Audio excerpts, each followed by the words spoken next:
Om Namo Bhagavate Vasudevaya.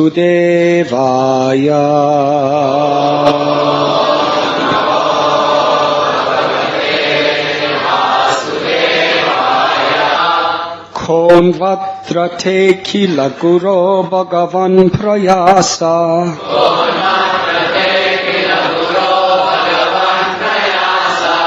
Uttaranesya bhavasam bhavalopaheto.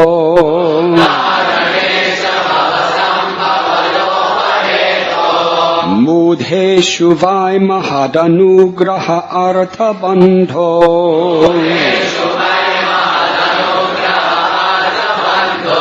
Kim te na te priyajanan anusevatam naha.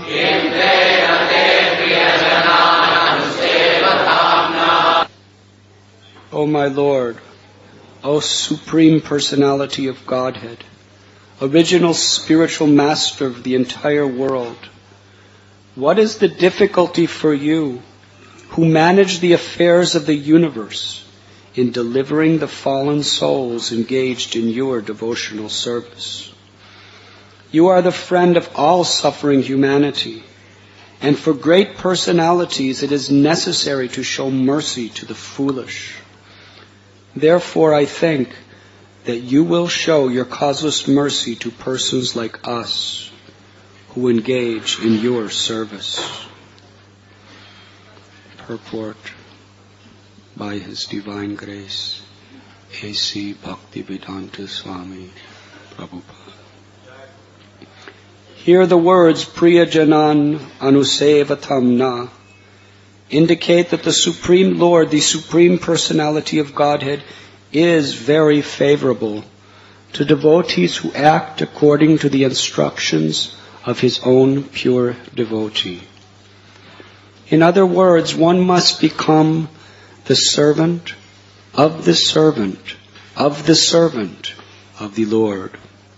If one wants to become the servant of the Lord directly, this is not as fruitful as engaging in the service of the Lord's servant. This is the direction of Sri Chaitanya Mahaprabhu, who shows us the way to become Gopi Bharatu Padakamala Yor Das Das Das Anudas. One should not be proud of becoming directly the servant of the Supreme Personality of Godhead. Rather, one must seek a pure devotee, a servant of the Lord, and engage oneself in the service of such a servant. The more one becomes the servant of the servant, the more one becomes perfect in devotional service. This is also the injunction of the Bhagavad Gita. Evam parampara praptam imam rajarshaya vidhu. One can understand the science of the Supreme Personality of Godhead simply by the parampara system. In this regard, Srila Narottam Das Thakur says, Tandaracharana sevi bhakta sanivas. Let me serve the lotus feet of the devotees of the Lord, and let me live with the devotees. Janame janame hoy e abilas. Following Narottam Das Thakur, one should aspire to be a servant of the Lord's servants, life after life.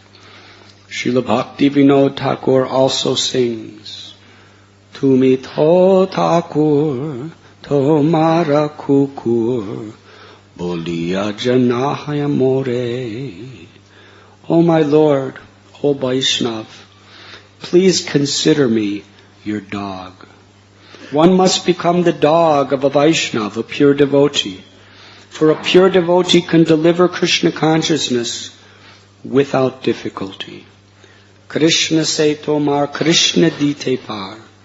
Krishna is the property of his pure devotee. And if we take shelter of a pure devotee, he can deliver Krishna very easily. Prahlad wants to engage in the service of a devotee, and therefore he prays to Krishna, My dear Lord, kindly give me the shelter of your very dear devotee, so that I may engage in His service, and you may be pleased. Mad bhakta puja vyadika. The Lord says, engaging in the service of my devotee is better than trying to engage in my devotional service.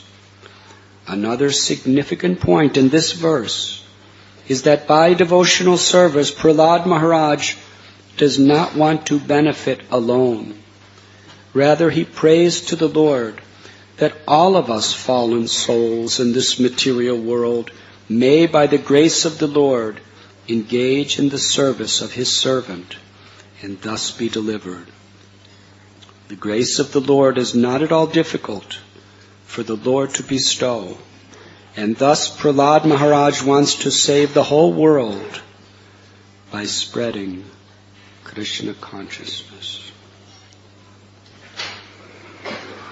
O best of the great personalities. I'm sorry. It's tomorrow's verse. O my Lord, O Supreme Personality of Godhead, original spiritual master of the entire world, what is the difficulty for you, who manage the affairs of the universe, in delivering the fallen souls engaged in your devotional service?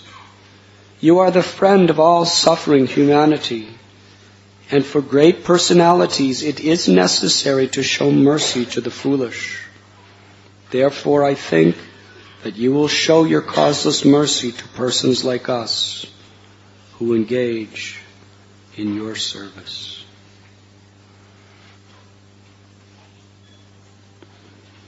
We are reading today from Srimad Bhagavatam, Canto 7, Chapter 9, entitled, Prahlad Pacifies the Lord with Prayers.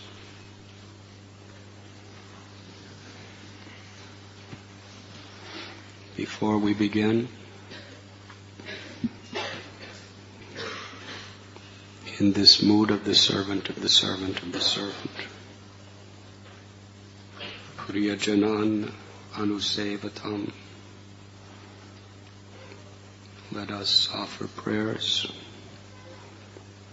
first of all for Srimati Nanda Priya Devi, who is apparently in the very last stages of her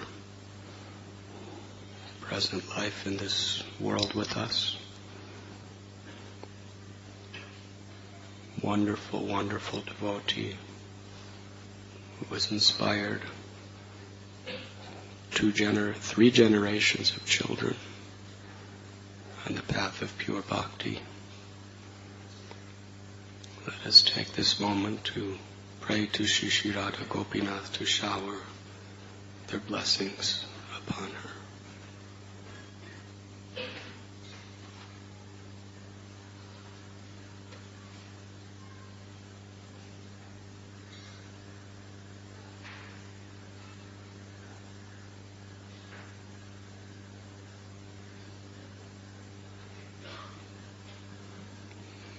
And let us offer our prayers for His Holiness Srila Jaipatak Swami Maharaj, who is still in critical condition in the sense that he requires ventilator for breathing. Until he can do without that, his present life is not out of danger. This great compassionate soul who's given his heart for the last 40 years in the mood of Prahlad to give bhakti to the world. One of the senior most dear disciples of Prabhupada, who we are all so indebted and obliged to. Let us offer our prayers.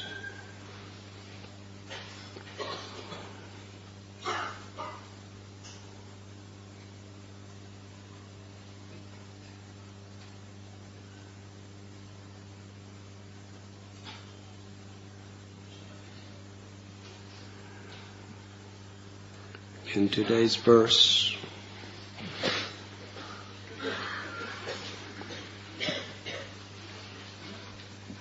Prahlad is appealing to the Lord to do what is so easy for him,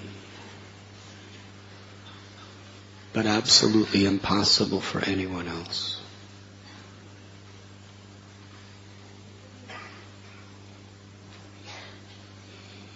Daiviheshu gunamayi mamamaya duratyaya. Material energy is very strong. These gunas, tamaguna, rajaguna, sattvaguna, are powerful influences which, when activated by time, create the entire manifestation of material existence.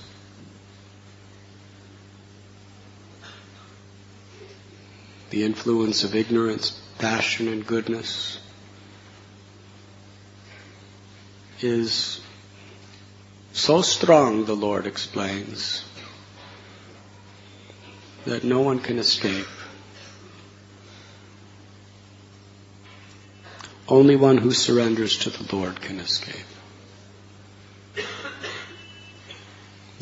There is a famous verse that trying to cross over the temptations, the fears, the illusions, the sufferings, the pleasures of material life is like trying to swim across the largest of oceans.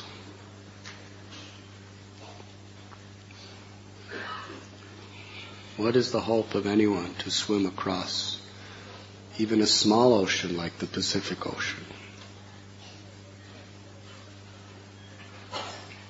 It is simply impossible. But for one who takes shelter of the Lord, that ocean is reduced in size to the water contained in the hoofprint of a calf, a little cow. One can easily cross over.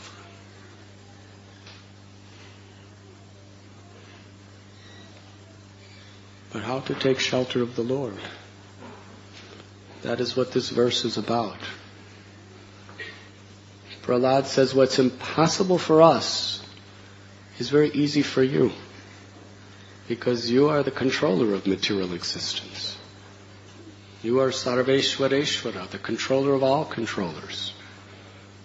If you withdraw your Maya, then Maya does not exist for us.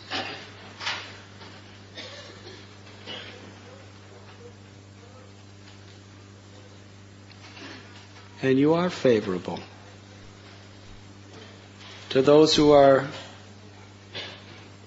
the servants of your servants. Prahlad Maharaj does not approach the Lord on the basis of his own qualifications. These prayers are very instructive throughout. When Prahlad talks about himself, how he was born in a low family of demons, how he's so much addicted to materialistic life, he only speaks about his vulnerabilities, his weaknesses, his problems. Now the amazing thing is none of us see in the history of Prahlad any of these weaknesses or problems. There's not a trace of it. From the time he was a little embryo in the womb, he was a Mahabhagavat. And yet he's talking about being filled with snake-like material attachments and desires and egos. Is he just making that up? No, he's not making that up. Why we don't see those things in him? This is very interesting conception for all of us to understand. Because he sees those things in himself, And because he feels himself so unqualified, he completely takes shelter of his Gurudev, Narada Muni. And therefore he doesn't have any of those problems. If you think you have your problem and you take shelter of the servant of the Lord, then those problems don't exist. If you don't think you have those problems, then you won't take shelter, then those problems will exist. This is a subtle but very, very critical point in bhakti. It is universal. Therefore, all the great personalities pray in such a way that they have very little to say good about themselves, but how much they praise the Vaishnavas and their Guru and Krishna. It's this psychology of humility that enables them to fully take shelter. Here, although Prahlad has done so many amazing acts of historical devotion, which are going down in history forever,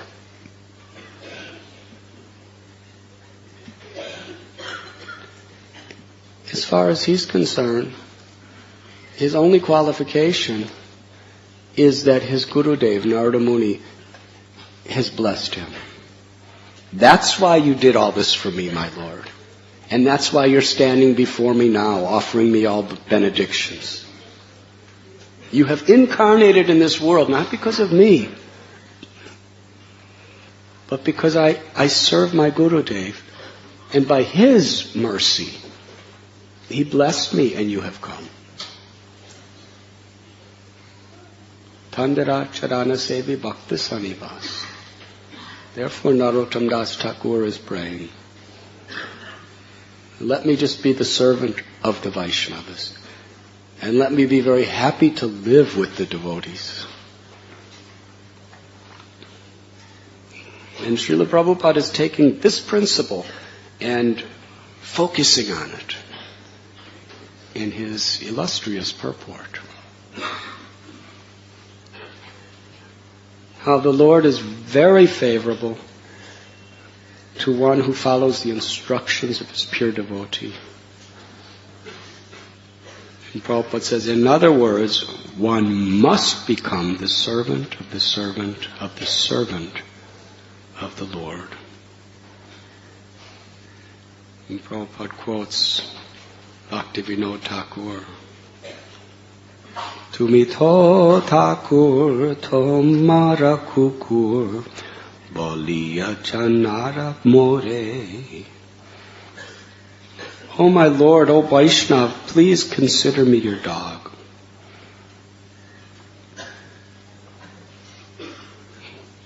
One who, even if a dog, is the object of the mercy of a Vaishnav, is the most fortunate person. We know the story of Shivananda Singh.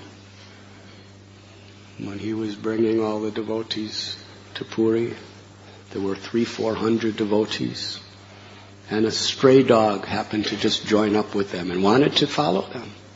And Shivananda Singh took such compassion toward this dog. He made special meals for him, paid special tolls for him. And ultimately that dog, Lord Chaitanya in Puri was feeding that dog his own Mahaprasad with his own hands and sent him to Goloka Vrindavan. What was his qualification? That he was dear to a great devotee. That's all. Now dogs are domestic to some extent. But even amongst that society, the lowest, most untouchable is a jackal. Yes? Jackals, nobody praises jackals. People praise dogs. In the West, usually more than humans. In America, they have special beauty parlors for dogs. They have entire, really big stores, national chains of big stores with thousands of articles you can buy, and it's all paraphernalia for dogs. Coats and socks and gloves and hats, different types of shampoos and perfumes, different chemicals to shine their toenails. Really, this is not exaggeration. And if anybody in America hears this tape that you're laughing, they'll be very offended.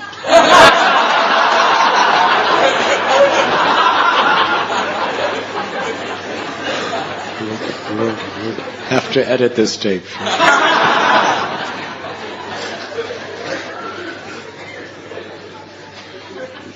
But where do you find any store or any paraphernalia for a jackal?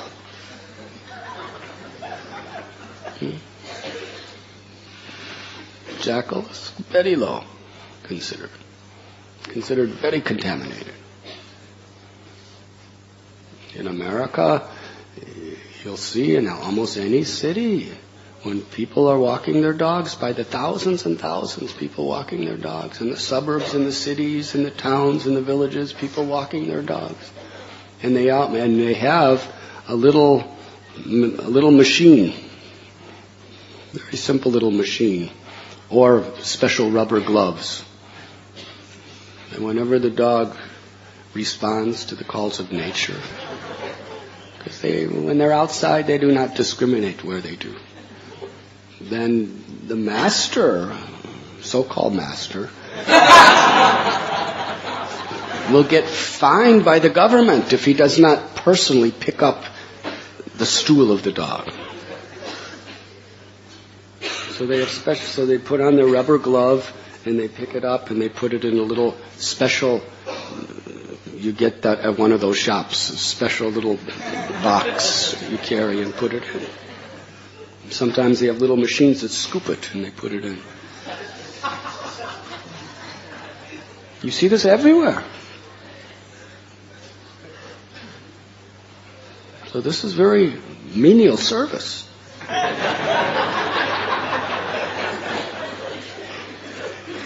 How many of you have someone doing that for you since you've been a little baby?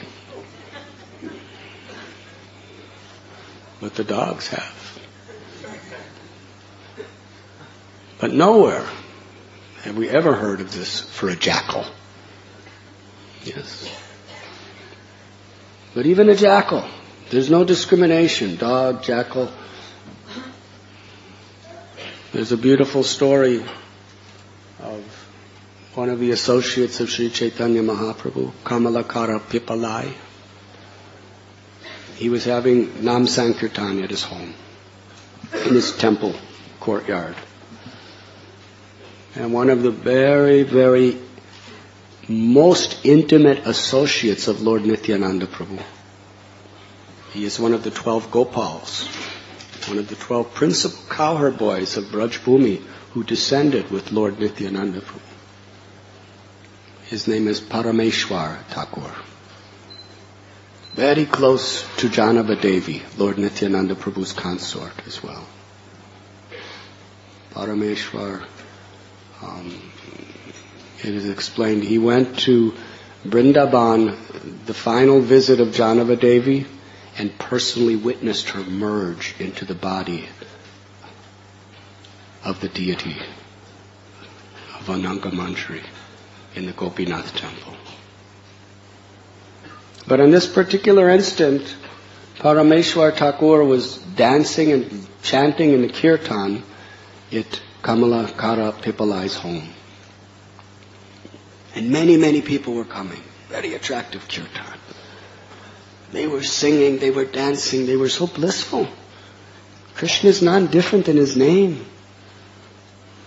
And the realization of Krishna not different than his name is especially when devotees chant with that faith, and even more so when devotees chant with that realization.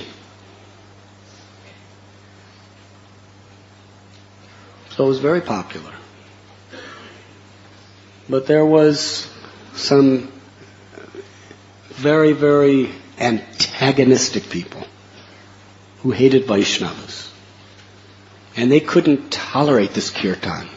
It was just making too much noise. Nowadays, you just, file a case in the courts to stop it. But in those days, it wasn't so easy.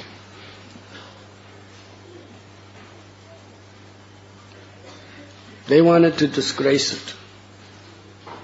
These people, they were Hindus, in one sense. They wanted to completely contaminate the kirtan area so that everyone would have to leave.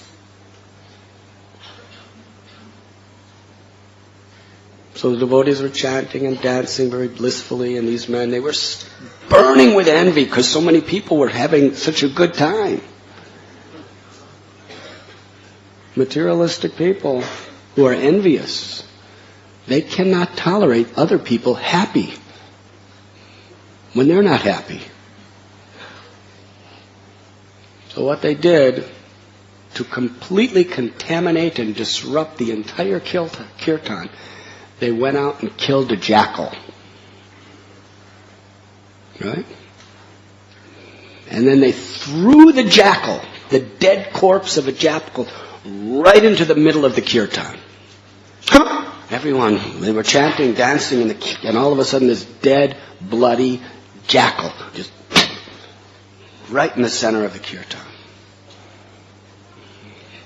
Parameshwar loudly chanted the holy name.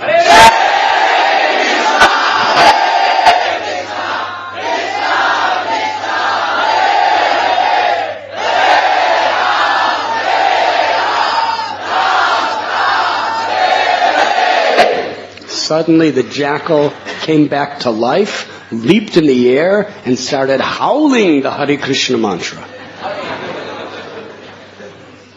And for the rest of the kirtan, he was one of the devotees. Tears in his eyes,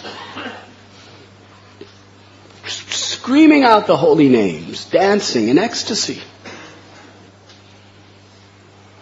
Now, if anyone would have collected his stool, they would have become purified. It would have been very excellent Vaishnav Seva. This is the power of getting the mercy of a devotee. Even if you're a jackal, you can attain the highest perfection.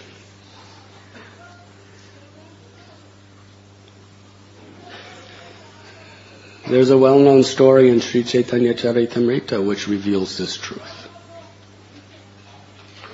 Of a particular devotee that received a form of Lord Sri Chaitanya Mahaprabhu's mercy that no one was given the entrance into, except some of the most intimate confidential associates. His name was Kalidas. Kalidas lived not far from Saptagram, just a few miles from Krishnapur, which is the birthplace of Radhanath Das Goswami. In fact, he is a distant uncle of Radhanath Das Goswami. Kalidas made a vow. He was a very, very learned, very devoted person, highly respected in society. His vow was that he was going to get the remnants of the food left on the plate of every Vaishnav or devotee in the entire Bengal.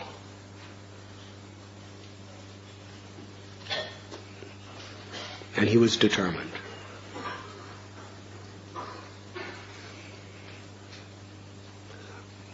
What does that mean? Just to eat food off somebody's plate is not in and of itself such a great thing. It was the faith in his heart. He had so much faith in the devotees. He so much wanted to humbly serve the devotees. He so much considered every devotee better than himself. That's the spirit of what he was doing. And how did he go about it? He would go to every devotee's house. And he himself was quite well-to-do. He would get really nice first-class prasad. He would probably do a little research of what that devotee liked. And he'd bring it in a nice plate and go to their house and offer obeisances and give them the prasad. And then he would ask for their remnants. And if they were not willing to give their remnants, he would somehow or other get it. Unknowingly. He did everything in such a way that he never hurt anyone's feelings.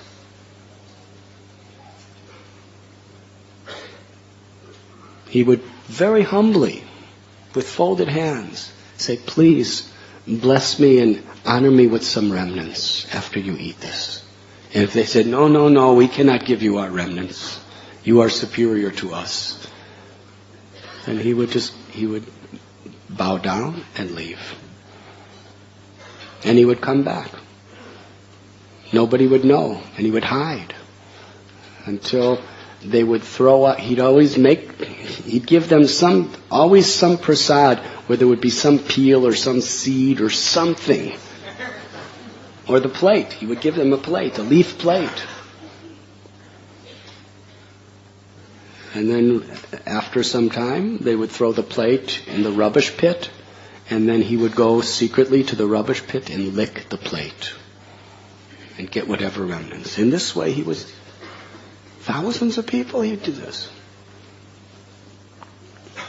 And he did not discriminate who was high and who was low. If someone has faith in Krishna, if someone has devotion to Krishna, as far as he was concerned, they are the highest. He went to Jadu Thakur. Jadu Thakur, by the standards of the society at that time, he was born in a community of sweepers. And he was considered an untouchable. Not a Shudra, an untouchable by society. Out of the caste system altogether. By many orthodox Hindu calculations of that time, he had no rights, even to worship. But he was a very great devotee of the Lord. Jadu Thakur was coming from a very high caste. He was from a very affluent family. And he was a very learned scholar. He went to the house of Jadu Thakur and bowed down to Jadu Thakur. Jadu Thakur didn't know what to do. He bowed down to Kalidas. They shared love for Krishna. Now Jadu Thakur and Kalidas knew for sure that Kalidas would not give him remnants. So he gave him first-class ripe mangoes. Now in Bengal, everyone likes first-class ripe mangoes. So he gave it to him on a leaf plate. Yes. So, when he bowed down, Jadoo Thakur said, "Why are you bowing to me? I'm untouchable. You're coming from very high caste, from a very noble family." And Kalidas just revealed his heart by quoting from scripture. That even if one is born in a Brahmin family, if that person is not a devotee, that person is not dear to the Lord, and that person cannot deliver even himself, what to speak of anyone else. But if a person, even Chandala, even lowest of untouchables by calculation of materialistic society, if that person is a devotee of the Lord, very dear to the Lord, and not only deliver himself but his family, and could become guru of the world. Aho bata swapucho togariyam yajjiva kare bhartate namatubhyam. Yes, even if a person is Brahmin with all, and has all the 25 qualifications of a first-class Brahmin, if he's not a devotee of the Lord and does not take the name of the Lord, cannot deliver himself. But even Chandala, if he's a devotee who chants the holy names, that person is considered to have already gone to all the holy places of pilgrimage, has done all the sanctified samskaras, have perfected all the prerequisites to be a first-class Brahmin. In fact, that Chandala can deliver the world. So Kalidas is quoting these scriptures just to justify his bowing down to Jadoo Thakur. And Jadoo Thakur says, everything you're saying is perfectly true. But the problem is it does not apply to me. Because I'm not a devotee of the Lord. And he meant it.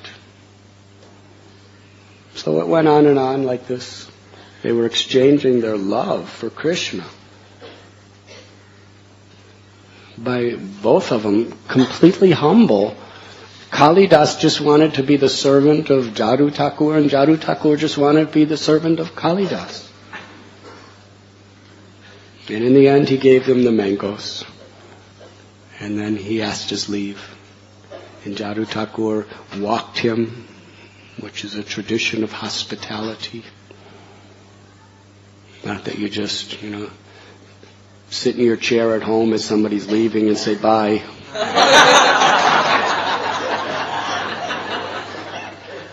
But the custom is that you really make a person feel that you want them to be there.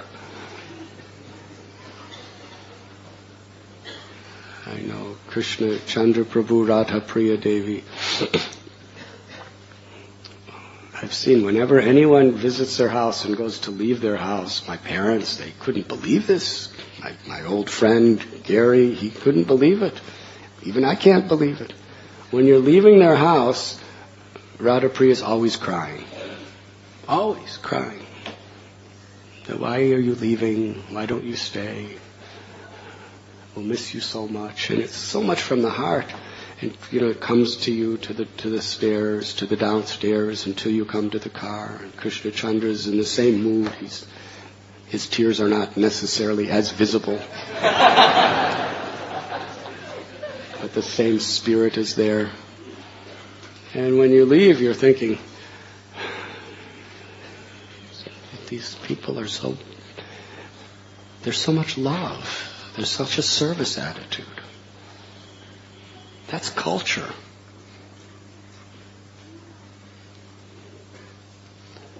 Srinathji Prabhu has a nice house. Whenever you're leaving his house, he comes down the elevator, through the lobbies, puts you right in the car, sometimes comes in the car with you.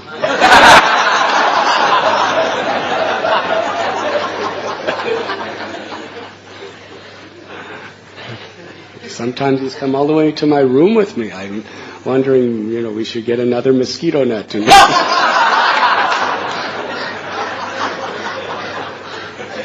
culture. So Jadoo Thakur, he's just a very poor man, sweeper class. It's not sweepers have nice houses.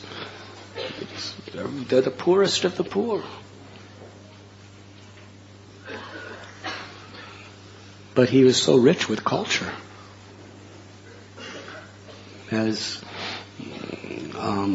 Kalidas was leaving, Jadoo Thakur walked with him for some distance until Kalidas practically insisted, "Please go home now, you walked enough with me." And then he said, "Yes, yes." And then he bowed down, Jadoo Thakur, and then walked back. And after he left, and Kalidas bowed down to him. And as he was walking away and his back was turned, Kalidas looked for Jadoo Thakur's footprints in the dust of the road. And with ecstasy, not just a formality, but with deep, profound faith in his heart, that this dust is so sacred, it will cleanse my entire existence. When you have that faith in the dust, it has that effect on your life. If you don't have that faith, it doesn't have the effect. Because the effect is coming from Krishna. Krishna makes that dust so pure. Because a devotee loves Krishna. Krishna, his bhakti is in the dust of his feet. And the dust of the feet represents service. If you have that faith in service to a Vaishnava, whatever their category is, Prabhupada often quotes that verse, that if one categorizes a devotee by any material standards, sex or caste or education or wealth or any of these things, it is jadi bhuti. It is a hellish mentality.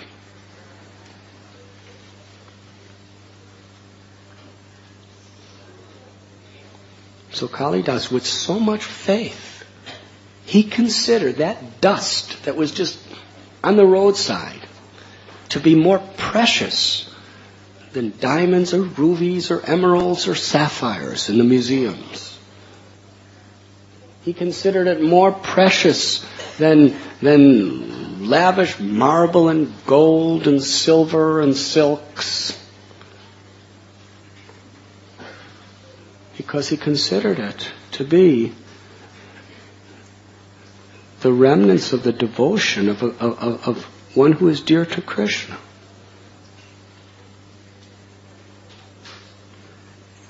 It's based on faith. It's based on appreciation.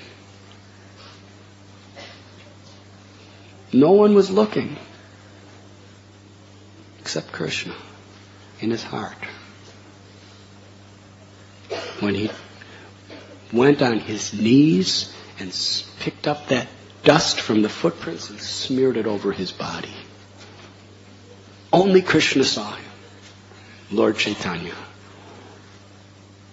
saw his faith, saw his relish, saw his service attitude, saw his deep appreciation for this Vaishnava. But that's only the beginning of the story. Jadoo Thakur went home. His wife cut the mango and served it to him. And Jadoo Thakur ate it. And then his wife wanted his remnants because she had such appreciation for him as such a great devotee. So after whatever was left on the plate, she ate it. She sucked the seeds of the mango. She was licking the peels of the mangoes. Whatever pulp he left, she ate it. Then after he ate it, and then she ate her remnants, his remnants, then a little later, she took the plate outside and threw it in the rubbish pit. Now, rubbish pits are not very hygienic places. There's usually flies and all sorts of other exotic insects. Yes. And Kalidas is a wealthy, prestigious, high-class man. So he comes back when nobody's around and goes to that rubbish pit. Can you imagine? He went all the way back. Went to that rubbish pit and found that leaf plate. And there in the leaf plate was the seeds and the skins of the mangoes. He licked the plate. He sucked the seed. He sucked the seed that was already sucked twice. Now we have this, Prahlad Maharaj says, Puna Punas Charabhata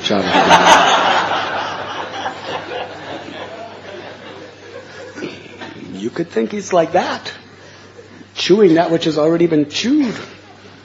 You know, we can use an example that somebody, and then he was licking the inner portion of the skin of the mango that was already licked twice.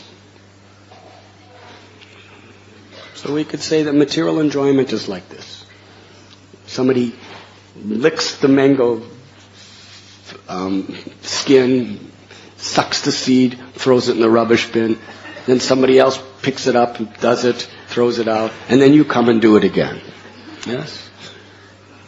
That's considered to be what material enjoyment. You've already done everything so many times, you've already spit it out so many times, and still you're looking for the same thing again. But just see, when you have faith in a Vaishnav, how it transforms Puna Punash Charapata Charvananam into what Krishnadas Kaviraj Goswami says to be the greatest asset we have. Krishnadas Kaviraj Goswami says there are 3 very, very powerful substances, and if you only can have faith in these substances, with that faith, with that appreciation, somehow or other get it. Because it will cleanse your heart. It will attract Krishna's mercy to shower upon you if you relish it. And what are those 3 substances? The dust of the feet of a devotee. The water that washed the feet of the devotee. And the prasad that has been eaten by a devotee. When Krishna eats prasad, it's called Mahaprasad. When a devotee eats that prasad, it's called Mahaprasad. In this case, a devotee ate it, and then another devotee ate it, so it's Mahaprasad. Very, very interesting. It's like to be Krishna Das is an exalted position. But to be Das is a more exalted position. But to be a Das, Anu Das, even more. Prabhupada explains, the more you go, the more you're the servant of the servant of the servant of the servant, the more relishable it is. So there's Mahaprasad, there's Mahaprasad, and there's Mahaprasad. Very, very powerful substance. Krishnadas Kaviraj, he's a Paramhamsa, he's a Mahabhagavat, he's the highest realized person. And he's going on glorifying these 3 substances. They can deliver us from birth and death. They can award us ecstatic, eternal love for God if we only have that faith and appreciation.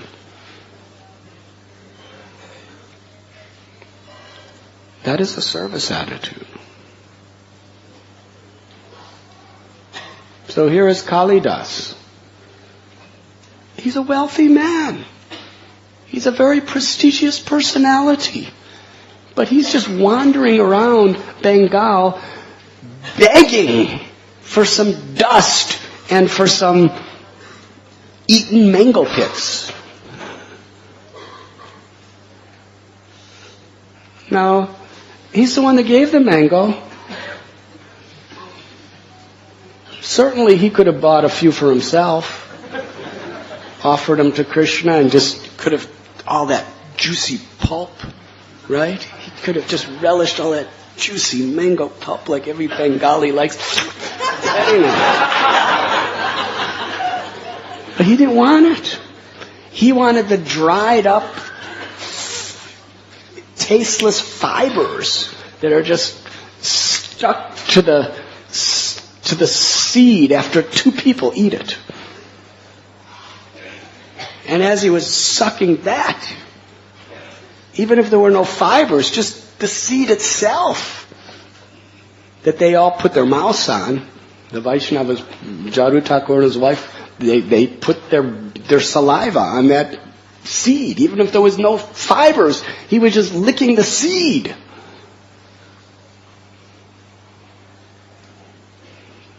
Amazing. And he was weeping in ecstasy as he was sucking the seed and the skin. Because of his faith. To him, that was more delicious than rasgullas and sandesh and gulab jamans and samosas. Or even belpuri.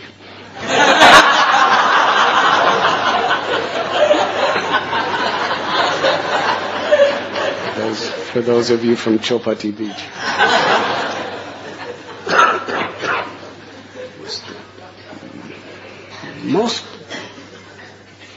Because what was he tasting? He was not tasting with his tongue. He was tasting with his heart.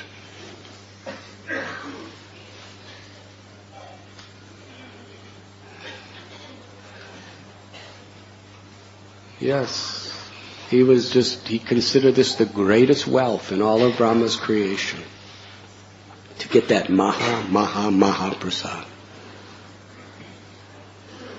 And in this way, he successfully attained the treasure of the remnants of every Vaishnava in Bengal. Without discrimination of their caste or their education or what kind of house they lived in or anything like that. Only their devotion. Nobody knew he did this. He didn't advertise it. He didn't have a special website.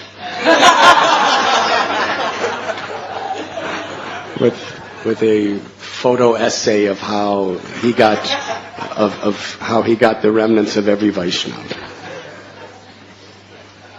He didn't tell anyone he was doing this.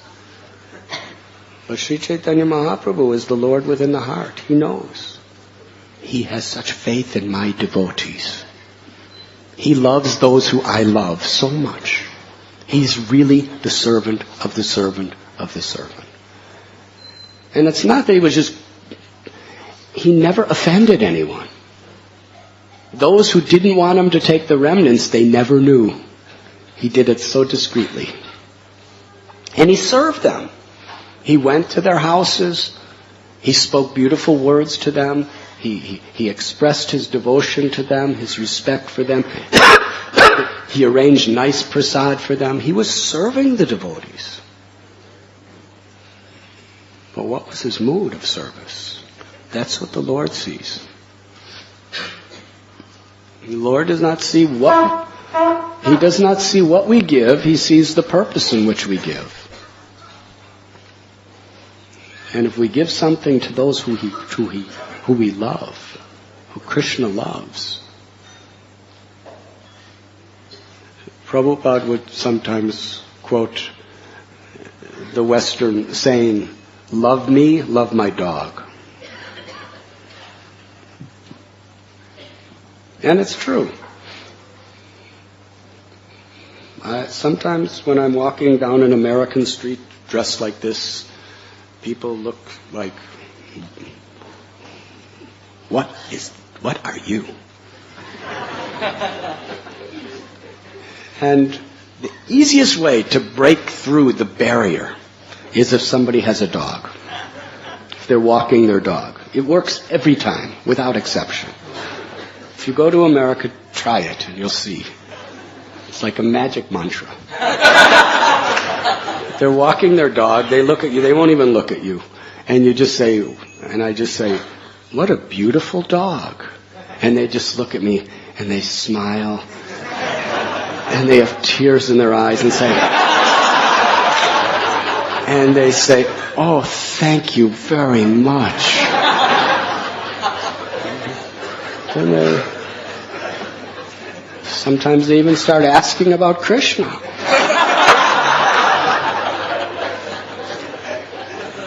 You're laughing, but this is true. Prabhupada said, love me, love my dog. Where does this come from? Its origin is in Krishna. If you become Krishna's dog, a devotee wants to be Krishna's dog in that sense. And therefore, if you love a devotee, then Krishna's heart is yours. Because Krishna loves his devotees so much. Mad bhakta puja vyadika. If you love Krishna directly, that's nice. But if you love the servant of Krishna, then Krishna's heart is yours. Krishna so much loves his devotee that he appreciates someone who gives pleasure to his devotee more than he appreciates someone who gives pleasure to him directly. This is the nature of love.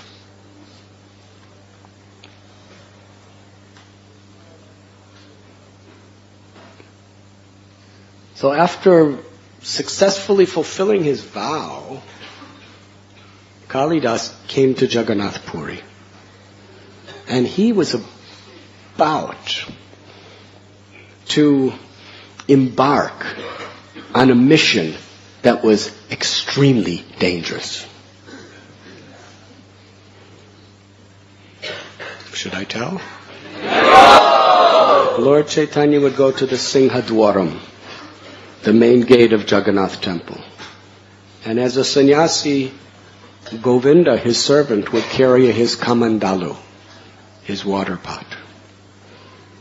And at the bottom of the steps, before going up the steps, there was a little area, like a gutter area, where Lord Chaitanya Mahaprabhu would wash his feet before going into the temple.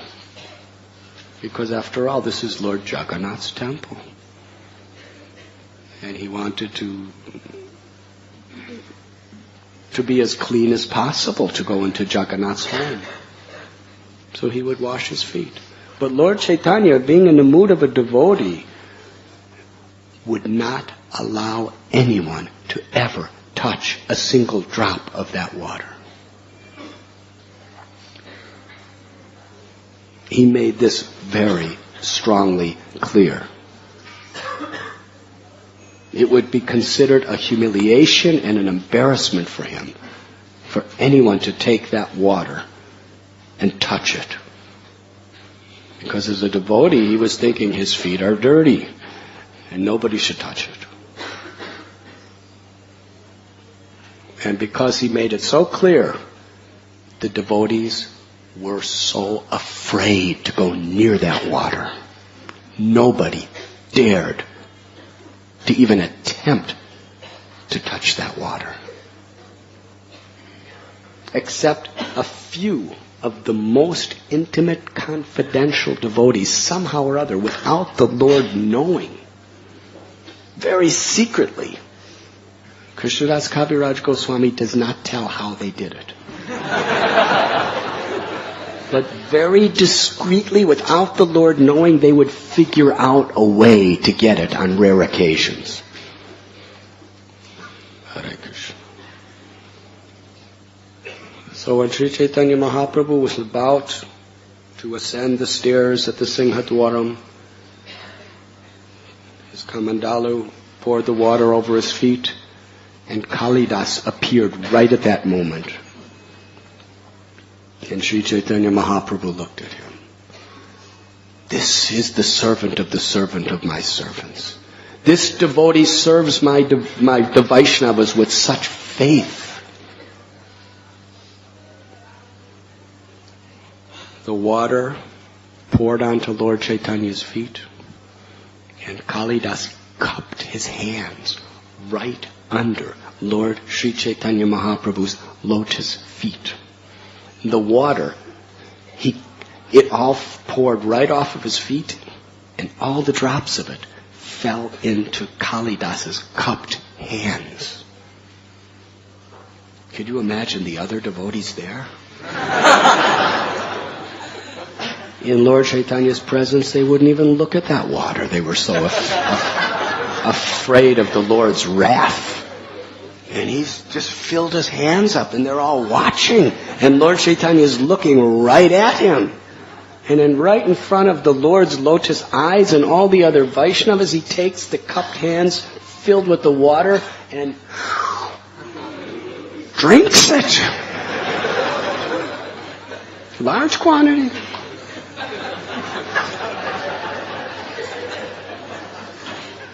What's going to happen now? Will the Lord explode like a golden volcano? What happened next is he put his cupped hands under the feet again. And the water cascaded off Lord Chaitanya's lotus feet, filled his hands, filled the cupped hands, and he drank the second helping. Lord Chaitanya is just looking at him. And the amazing thing is Lord Chaitanya keeps washing his feet. After he did this twice, Lord Chaitanya is continuing to wash his feet. And then he puts both of his hands again and fills a third helping and drinks it. And he's only this far from Lord Chaitanya. He's right next to him, under his feet, drinking 1, 2, 3. And Lord Chaitanya is still washing his feet. And then he goes for a fourth one. And Sri Chaitanya Mahaprabhu, finally, he says something. That's enough. He never, ever showed anyone this mercy. Not even his most confidential associates.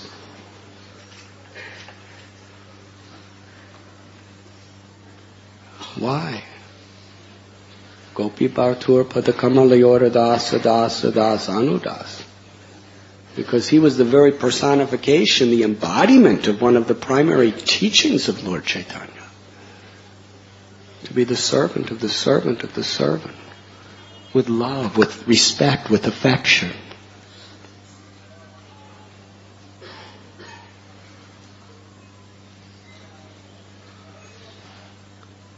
Then Lord Chaitanya went to Kashi Mishra's home, Gambhira, and he was served by Govinda, Lord Jagannath's prasad. It was his lunchtime. So Lord Chaitanya Mahaprabhu ate, and Lord Chaitanya happened to see Kalidas. From a little distance, he happened to see Kalidas, through a window, through the door, just kind of peeking to see if there's any hope that he'll get some of Lord Chaitanya's remnants.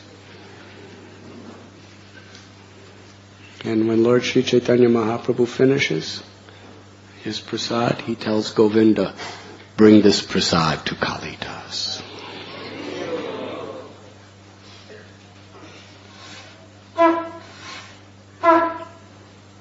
Servant of the servant of the servant.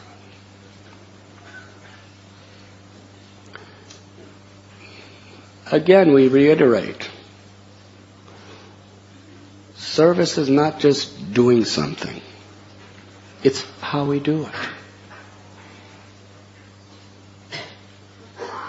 When we serve a Vaishnava and we really feel ourselves fortunate and we really honor that person's connection to Krishna and we're grateful for the opportunity to do it, and we do it in such a spirit of humility, whoever we are,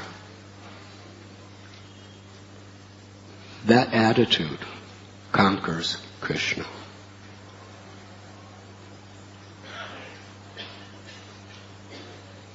Even when we do deity worship, our mood is, we're only the servant of the servant. We're assisting Srila Prabhupada, we're assisting our gurus, they're doing. We're just assisting them on their behalf. Then Krishna accepts our offerings.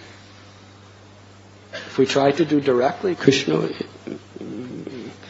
will not be so happy. But if we really do it in a spirit of the servant,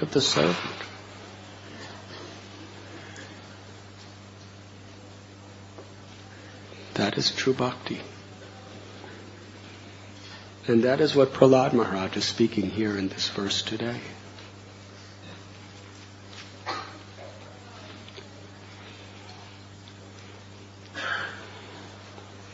That O my Lord, O Supreme Personality of Godhead, original spiritual master of the entire world, what is the difficulty for you who manage the affairs of the universe in delivering the fallen souls engaged in your devotional service? You are the friend of all suffering humanity, and for great personalities it is necessary to show mercy to the foolish. Therefore I think that you will show causeless mercy to persons like us who engage in your service. And Srila Prabhupada ends his purport. He says another significant point in this verse is that by devotional service, Prahlad Maharaj does not want to benefit alone. Rather, he prays to the Lord that all of us fallen souls in this material world may, by the grace of the Lord, engage in the service of his servant and thus be delivered. The grace of the Lord is not at all difficult for the Lord to bestow, and thus Prahlad Maharaj wants to save the whole world by spreading Krishna consciousness. Another example of this quickly is King Prataparudra. He was king. He wanted the Lord's darshan. The Lord said no. Niskinchanasya bhagavad bhajano mukasya param jigamasura bhavasagarasya. I am sannyasi. To associate with a materialist person like this is more deadly than drinking poison willingly. If you even ask me again, I will leave this place. He was so strict. When the king approached the Lord, he was rejected. But then King Prataparudra served Ramananda Rai. Ramananda Rai came and told Lord Chaitanya that when King Prataparudra heard, when I asked him if I could resign from government service to serve you, immediately, as soon as he heard your name, he was in ecstasy crying. He got up from his throne. And he gave me not only full permission to leave my service and come and serve you, but he gave me my full salary and all sorts of other benefits just to make me happy. And because Ramananda Rai was so pleased by the king's service to him, Lord Chaitanya quoted the same verse that Prabhupada is from the 11th canto, Mad Bhakta Puja Vyadika.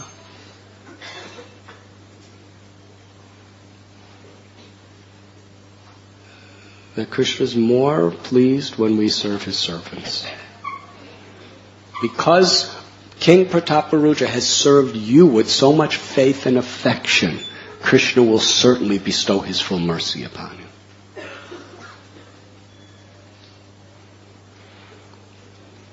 And what culminated is when Sri Chaitanya Mahaprabhu saw the king taking the role of a street sweeper. Taking Jadu Thakur's role of sweeping the street before Jagannath and the Vaishnavas. Then he decided in his heart, I will give him my full mercy. And in that garden, near the Ayatota, Sri Chaitanya Mahaprabhu was resting for some time after hours and hours of Nam Kirtan. And the devotees, Sarvabhauma Bhattacharya, Ramananda Rai, Nityananda Prabhu, the devotees sent King Prataparuja in the clothes of a Vaishnava, simple clothing. Go in there, sing Gopi Gita, and massage his feet. And when he went in, just following the instructions of the Vaishnavas, exactly what they did, because they were so pleased. They wanted so much for him. It was the devotee's desire that was his qualification. And why did the devotees have that desire? Because of his desire to serve them, to love them, to do everything for them. Sri Chaitanya Mahaprabhu pretended he didn't know who he was. And he embraced him again and again and again. And bathed that king with his own tears. And finally he said, "You have come to bring me so much nectar. Who are you?" And King Prataparuja revealed his heart. Revealed the basic foundation of his life. He said, "I am the servant of your servant. And my only aspiration is to be the servant of your servant of your servant." Now he said it very truthfully from his heart. And Lord Chaitanya understood that he meant it. Therefore Lord Chaitanya revealed to him his own divine opulences. He manifested his form of Krishna to him. And the devotees outside were struck with wonder. What mercy he's receiving. None of the devotees. And then when he came out, after bowing down to the Lord, after he came out, he bowed down to every devotee because he knew that it was not his qualification. Like Prahlad. Prahlad sees Lord Nrsimha. He's not thinking, "I am very great." He's giving all credit to Narada Muni, his guru. Similarly, King Prataparuja just saw the opulences of Sri Chaitanya Mahaprabhu, just received the supreme blessings of Lord Chaitanya, and he comes out and bows down to every devotee. It's all your mercy. Bhakti Vinod Thakur prays to his guru, "Your mercy is all that I am made of." It's the only thing that can connect me to Krishna is your mercy. If you're proud, you cannot access mercy. Mercy is only accessible to the degree our heart is genuinely humble. Mercy could be there, but we cannot digest it without a humble heart. Trinada pisunichena. Taro ibasa hishnana. Amanina manadena kirtaniya sadhari.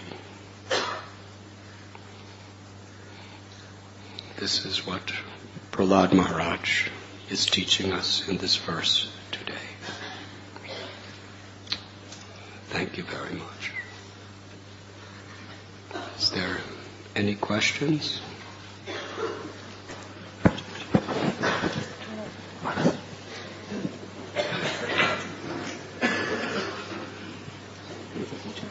Hare Krishna Maharaj.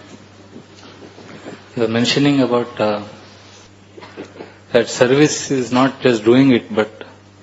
Before I forget, today for Sunday program, His Holiness Sachinandan Swami Maharaj will be here. As well as His Holiness Chandramali Swami Maharaj. And Lakshmivan Prabhu also. And hopefully all of you.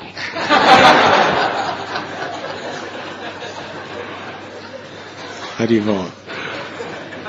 Yes. Maharaj, you were mentioning about how service is not simply not just doing it, but how you do it.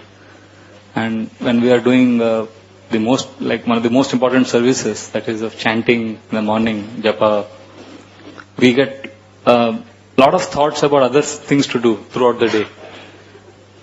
A lot of other services. And we start planning for other services. And we know that we are supposed to just chant this time.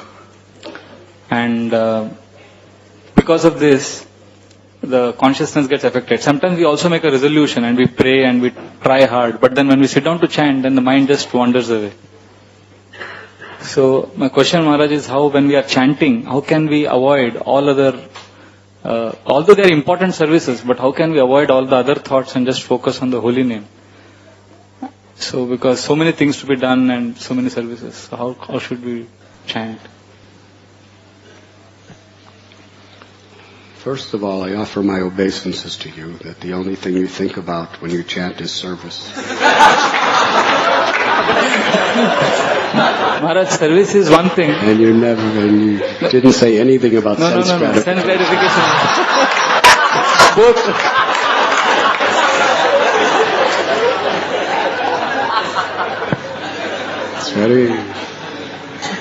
It's a very exalted problem.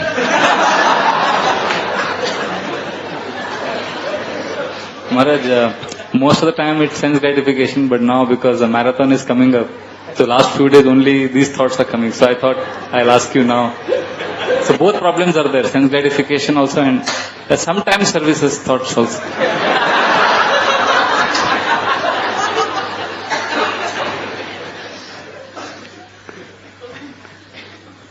We should extend the marathon.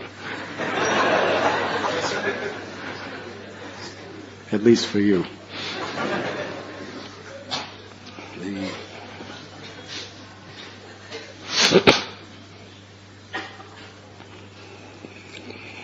Yato nishchalati manas chanchalamastheram.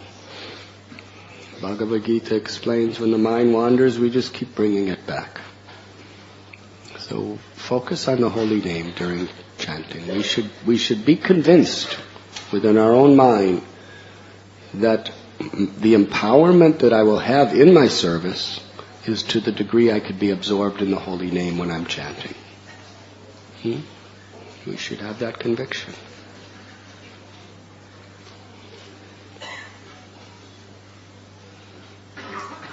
His Holiness Jaipatak Swami Maharaj, when he was in this Gopal Hall just a couple of weeks ago, he told a story of how he was so determined to chant japa properly that someone said to him that if your mind starts wandering to other thoughts, then you should chant louder so that your mind just can't hear anything else. That's what he heard.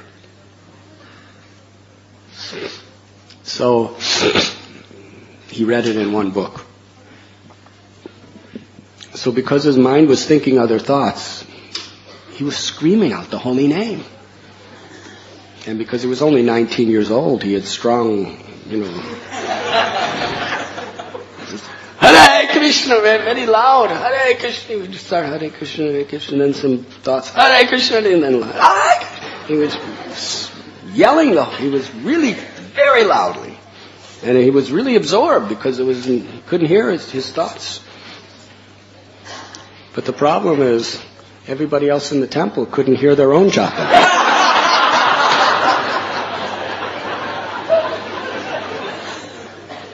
So they told Srila Prabhupada. So Srila Prabhupada told him he should chant outside. So he would walk in this public park.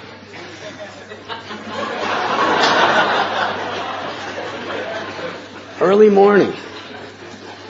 He'd be walking in this public park going, Hare Krishna, Krishna Krishna, Hare Hare. And, the neighbors and the people, go to the park to have a very quiet, peaceful walk in the morning. screaming. But he didn't care. He just didn't care. He just went on, and he said he was very much absorbed in chanting. So I'm not saying you should do that. You cannot imitate great souls. But you could follow in their footsteps. And what is the spirit? That he was so determined to be absorbed in chanting and hearing the chanting. He was just so determined. So we also should be determined to hear. Whenever the mind wanders, just Hare Krishna, Hare Krishna, Krishna Krishna. Try to bring it back to the holy name. Krishna is not different than his name. Different devotees, through different ways. Sometimes some devotees, they look at the mantra when they're chanting. Some devotees look at a picture of Radha Gopinath or their deities when they're chanting. Some devotees just close their eyes and just sometimes a little louder, sometimes a little softer, whatever helps us to just absorb ourselves in the sweet sound of the holy name. But if that's our will and that's our determination, Krishna will help us. Does that answer your question? In other words, every day during japa period, you should see this as a chanting marathon. And be absorbed with as much determination as you are for the book distribution marathon. And the great book distributors, they make the greatest advancement when they don't think I'm a great book distributor. Prabhupada is the writer of the book. Prabhupada is empowering me to distribute the books. I'm just the servant of the servant of the servant. Like Prahlad. Like Prahlad is to Narada Muni, wanting to deliver everyone, wanting to bring everyone to Narada Muni's lotus feet. When we're distributing books, we just want to bring everyone to Prabhupada as the instrument of his, as the servant of the servant of his servant. And then book distribution is really servant of the servant of the servant in such an illustrious way if we have that proper consciousness. I'm just the servant of the servant of the servant, empowered by the servants who is trying to engage the world in hearing Prabhupada's instructions, knowing that that will make them very dear to Krishna.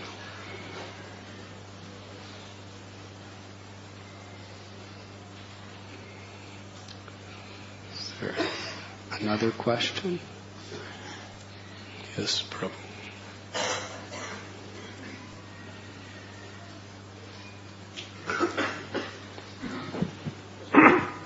Maharaj, you are talking about Kalidas, the standard which we are supposed to reach, that we are going to be a servant of the servant. And then only we can attain Krishna's loving relationship or love of Krishna. But Maharaj, to be very frank, is we are not on the standard of Kalidas. And we imitate as a footstep of Kalidas that we have to become a servant of the servant. But sometimes it so happens, I can say about myself, is that we serve the devotees, and sometimes we find some trace of that. Some devotee tries to take undue advantage of us. They try to, not an exact word of exploitation, but they try to take undue advantage, thinking that this person is having a service attitude, so I'll take some more advantage of it in a material angle. At that time our faith gets shaken up. We know it, we have to serve everybody. But because of that faith has become shaken up. And then when we have to serve other devotees, that mentality has not gone. And due to that reason, our service attitude disturbs with other devotees also. So how to see to it that that thing doesn't disturb us? And we have a very smooth consciousness to serve devotees, even if that person exploits it also.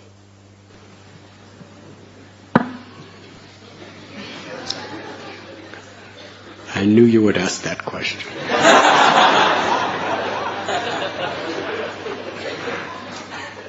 I didn't know it, but I assumed it.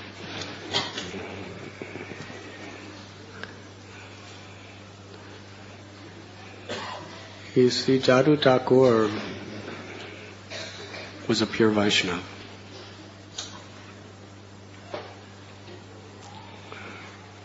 Those who are pure Vaishnavas, those who really, when I say pure, it means that their service attitude is quite unconditional. They don't want to exploit for their material purposes. Yes? Such persons, we should aspire to serve in that wholehearted way. We can't have the same faith in somebody who is very much a karma mishra bhakta, who's performing devotional service and wants many material awards and benefits from his or her service. And they may try to, in one sense, utilize us for their material purposes. We cannot serve those devotees with the same faith. We have to have intelligence. We should serve them. But we should serve them in a way that our service is not exploited for material purposes. We should not. We should be careful that our service is not exploited for selfish or materialistic purposes. Wholeheartedly, with great faith, serve those, even if they may not be Paramhamsas, but they're really striving for pure devotion. To the Paramhamsas, we serve absolutely. To those who are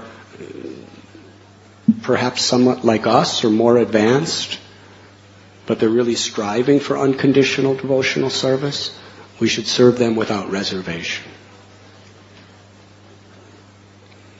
But for persons who are indicating that they want something materially from me for that purpose, we should serve them, but not with the same faith, obviously, and not with the same unconditional offering.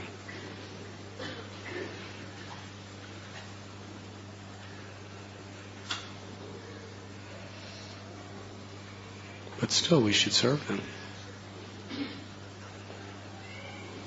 We have to be intelligent enough to serve them in a way that they're not disrupting your devotional service or disrupting their own devotional service. Does that answer your question? We can't see everyone as the same. We have to serve every devotee according to their particular, how we perceive at least.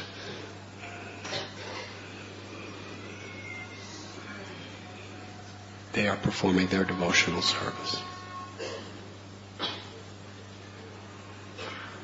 We want to hear from Vaishnavas, but if someone's a Vaishnava who's blaspheming others, we shouldn't hear a word of that. Doesn't mean we shouldn't serve them. We should serve them from a distance. Because what they say will destroy your spiritual life if they're doing blasphemy. So we may just offer obeisances from a distance. So servant we are.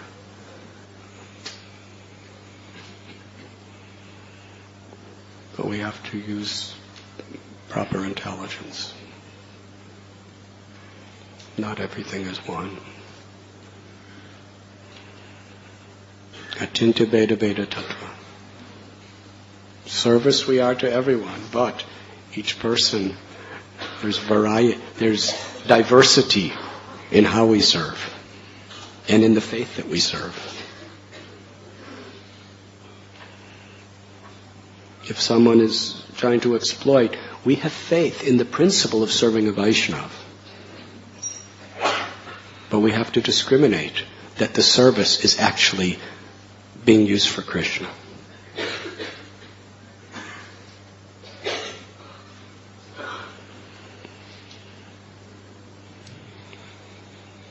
Do you have another question? Thank you. Yes, Mahaprabhu. Maharaj, most of the time we are chanting our rounds just to complete our rounds in a mechanical way. And how to reach to the stage where we can chant from heart? Usually we chant by the lips and complete the rounds. I have completed my rounds. So what is the meaning chanting from the heart? The heart is the seat of our desire.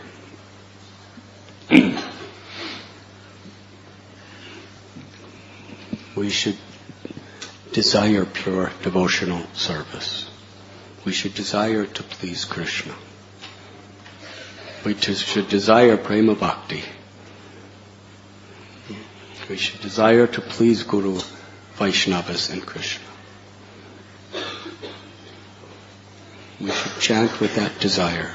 If that is our desire when we're chanting, then we are chanting from our heart. The heart is the seat of our spiritual desires.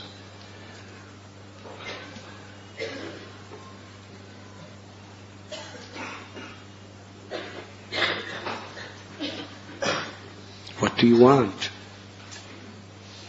Do you want pure devotional service? Or do you want to get your rounds done? If you want to get your rounds done, then just keep chanting and pulling down those counter beads and you'll get your rounds done. Which is good. You're getting your rounds done. There will be, some of those mantras will go deep into your heart. But maybe not so many.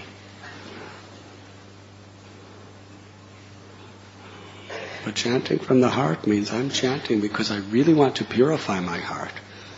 I see so much lust and envy and anger and pride and greed and illusion and anger. I see all these things. I don't want it. I want to wipe it away. I want to wipe away all these attractions and aversions and attachments and upadis. I see them. I'm sick of them. I'm disgusted with them. They drag me birth after birth after birth after birth away from Krishna. And they're doing it again. Even despite I've received so much, still these material attachments are pulling me away from Krishna. Contaminating my mind. I don't want it anymore. Krishna, save me. I want to be your pure devotee. I want to be an instrument of your love. And in this spirit, we really cry out the holy name. We cry out the holy name to cleanse us, to save us from Maya, to empower us to become pure. Do you want love of God? Or do you want to just get your rounds done so you can go on to the next thing? If you want love of God, focus on that. And focus on all the impediments that are diverting your attention. And only the name can ultimately save us. But you can't just sit down and do that unless through the day you're really trying to cultivate the attitude of the servant of the servant of the servant. If you're offending Vaishnavas, if you're doing prajalpa and talking nonsense and all these other things, you're not going to be capable of doing that when you sit down to chant. But if you're trying to live your life in the spirit of achieving that love, and then when you sit down to chant, and you see all the impediments, and you see all the desires, and you see all the conditionings that are so deeply seated in your mind, you want to get rid of them. And you know the only way, there's no other way. I've tried it for years, and it just doesn't work. I know, I'm convinced, I've heard it in the books, I've heard it in the classes, I have personal experience of it. The only way is Krishna's mercy. And Krishna's mercy is manifesting in His name.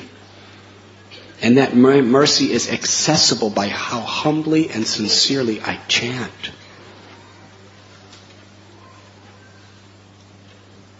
That should be our meditation when we're doing our rounds. That I need to cry out for the mercy of the holy name. I don't need to just get my rounds done. I need that too. I need to get my rounds done in this mood. Without the mercy of the holy name, I'm lost. Harinama, Harinama, Harinama eva kevalam.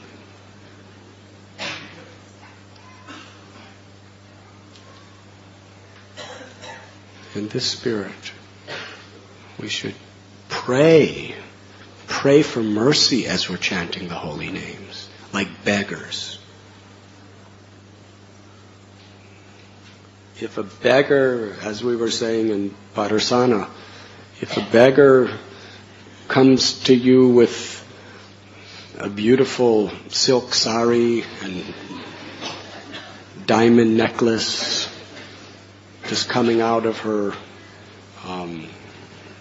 Bentley, Rolls Royce or whatever, and says, please give me bakshish. There's not much feeling in her heart. But if a lady who really has nothing and she comes up with you with, she's hungry, she's diseased, she's in rags, and she says, bakshish, bakshish, she means it. Yes? So we have to understand our poverty condition. We've been given so much, but still, so much disease, so much hunger. That's a humble state of mind. That's why Trinadapi Sunichaya, in such a humble state of mind, like a beggar, we're crying for mercy. I'm fallen.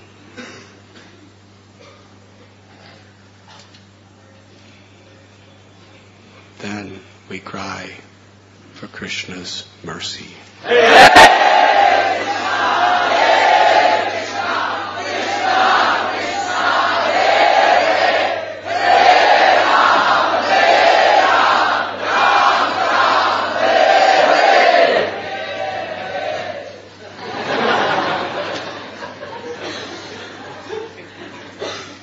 That was the walls echoing.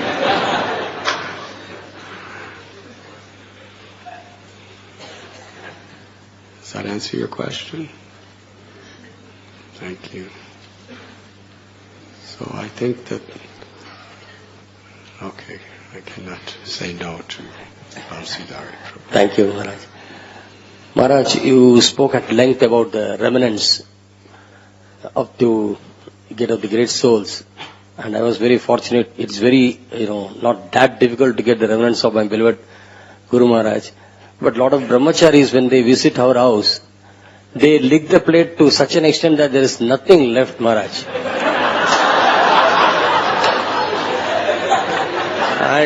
And to make the situation worse, they pour the water and, wash it also. So how to, get these remnants? And we humbly request them, please leave something, not for us, for at least Matajis who are toiled in the kitchen. What was the second part? I tell them, at least leave some remnants, if not for me, at least for the Matajis who are cooking in the kitchen. They are very longing for it. So it is very purifying and all those things. So now how to get these remnants? I don't want to name these brahmacharis, or all in semicircle sitting here. No, you could name them.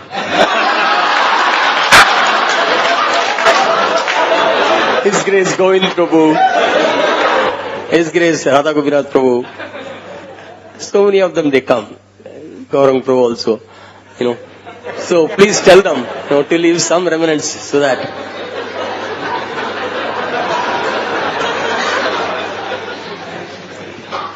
I will give you a very honest answer.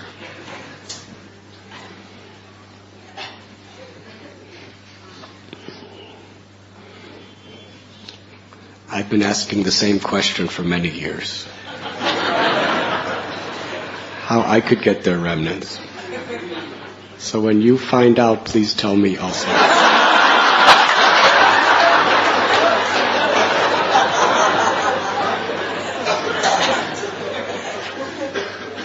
How do you think they are with me? They won't even let me look at their plates.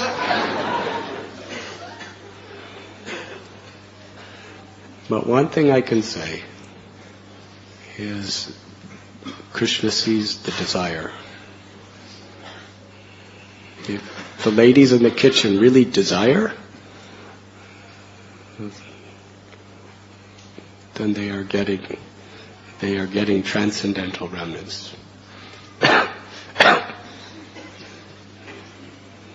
And little does Govinda Prabhu know that all these ladies are eating his remnants.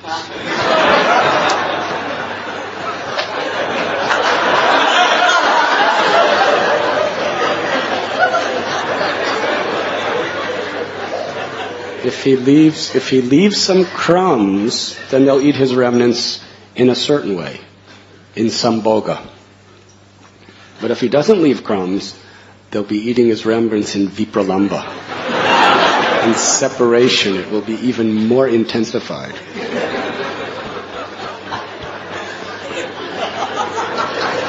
Maharaj, we are making a new policy. Brahmacharis will not visit the house of Grihasthas anymore.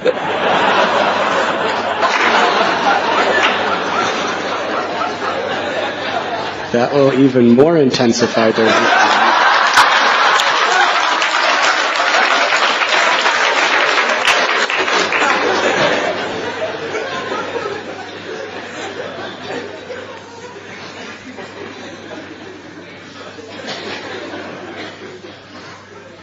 Haribol. Does that answer your question? Srila Prabhupada ki jai. Thank you very much.